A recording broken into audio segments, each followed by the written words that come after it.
Last week on the Cow-Calf Corner, we visited with you about what happens to a baby calf as they go through a difficult birth, and we called it respiratory acidosis. Today, what we want to visit about is how to help correct that.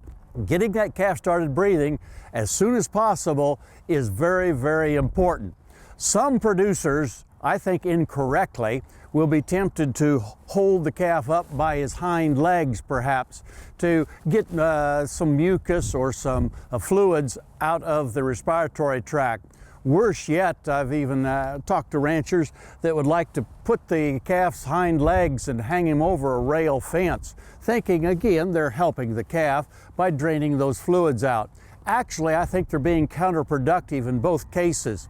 You see, what we need to have happen is for that calf to start breathing. That means that the diaphragm muscle, which is down in the back part of where his lungs are, it has to contract to pull the lungs open to bring in the oxygen. If we're putting that calf's hind legs over that rail or holding him upside down, we're actually kind of impairing that calf's diaphragm's ability to contract and open up those lungs. What I'd much rather see us do is to just grab a stiff straw someplace and tickle that calf's nostrils very, very briskly to move that diaphragm muscle to open up the lungs, get oxygen in, and get that calf started breathing.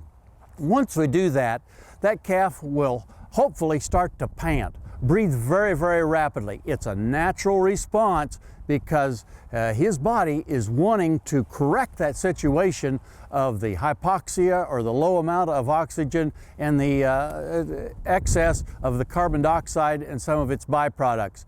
So the next time you're working with a baby calf that you've had to pull, came through a difficult birth, in a lot of cases those backwards calves really fit into this category, we want to just make sure that we get the nostrils cleaned out, the mouth cleaned out of any excess mucus or fluids, and then let's try that approach of tickling him briskly. See if you can make him snort and to cough.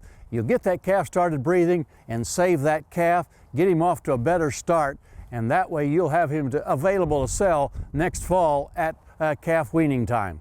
We hope this tip helps you.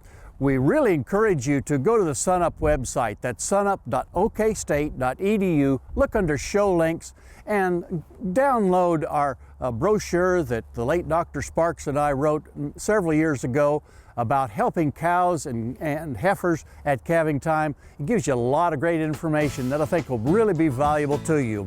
We look forward to visiting with you again next week on SunUp's Cow-Calf Corner.